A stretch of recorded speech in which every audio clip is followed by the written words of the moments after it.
Hi friends, today நம்ம என்ன பார்க்க போகிறோன்னா 2 kg மட்டன் பிரியாணி எப்படி செய்யலான்னு பார்க்கலாம் வாங்க. ஃபஸ்ட்டு நம்ம நெய் ஊற்றிக்கணும். நெக்ஸ்ட்டு பட்டை, கிராம்பு, ஏலக்காய் எல்லாம் போடுவோம்ல, அது எல்லாமே போட்டுக்கணும். இலை எல்லாமே போட்டு வெங்காயம் போட்டு நல்லா மிக்ஸ் பண்ணிக்கணும். அப்புறம் பச்சை மிளகா போட்டு மிக்ஸ் பண்ணிக்கணும்.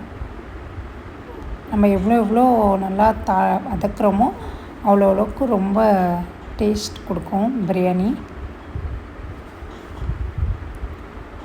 நல்லா மிக்ஸ் பண்ணிக்கிட்டே இருக்கணும். நெக்ஸ்ட்டு இஞ்சி பூண்டு பேஸ்ட்டு சேர்க்கணும். சேர்த்துட்டு நல்லா மிக்ஸ் பண்ணி விடுங்க. அப்போ தான் நல்லா பவுலில் அடி பிடிக்காமல் இருக்கும். நல்லா மிக்ஸ் பண்ணி விட்டுகிட்டே இருக்கணும். நெக்ஸ்ட்டு நான் தக்காளி சேர்த்துருக்கேன். நல்லா தக்காளியையும் போட்டு நல்லா மிக்ஸ் பண்ணி விடுங்க. நல்லா மிக்ஸ் ஆகணும்.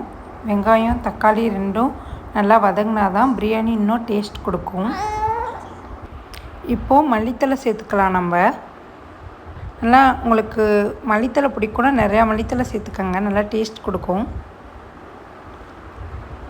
மல்லித்தலையும் சேர்த்துட்டு நல்லா வதக்கி விடணும்.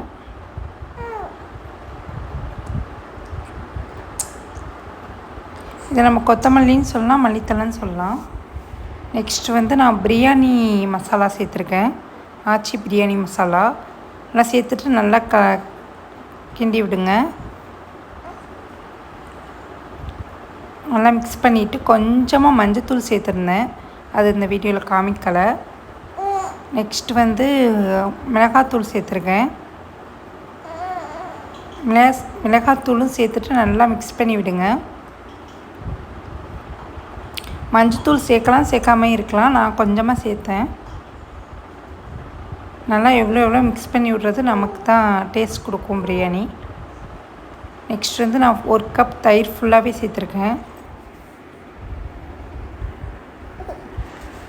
போட்டு நல்லா மிக்ஸ் பண்ணணும்.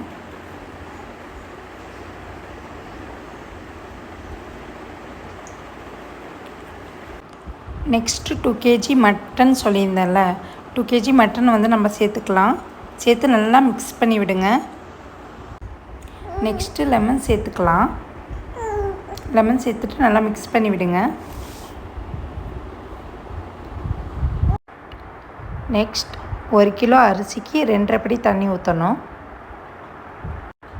நெக்ஸ்ட் உப்பு போட்டுக்கலாம். தண்ணி ஊற்றுனதுக்கப்புறம் உப்பு போட்டுக்கலாம். நாங்கள் கல் உப்பு தான் யூஸ் பண்ணியிருக்கோம்.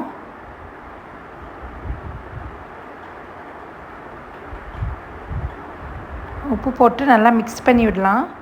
மிக்ஸ் பண்ணி விட்டுட்டு ஒரு பிளேட் போட்டு நல்லா மூடி வச்சிடலாம். பாருங்கள், நாங்கள் இப்போ அரிசியும் போட்டாச்சு. அரிசி போட்டு நல்லா மிக்ஸ் பண்ணி விட்டுக்கலாம். ஒரு படி அரிசி தான் போட்டிருந்தோம். பாருங்கள், வெந்துருச்சு. வெந்தோடனே நல்லா மிக்ஸ் பண்ணி விட்டுக்கோங்க. அடியிலேருந்து மிக்ஸ் பண்ணிக்கலாம். பாருங்கள் எப்படி உதிரியாக வந்திருக்குன்னு. நாங்கள் தம் போட்டிருந்தோம். ரொம்ப டேஸ்ட்டாக இருந்துச்சு. எங்கள் வீடியோ பிடிச்சிருந்தா லைக் பண்ணுங்கள், ஷேர் பண்ணுங்கள், சப்ஸ்கிரைப் பண்ணுங்கள்.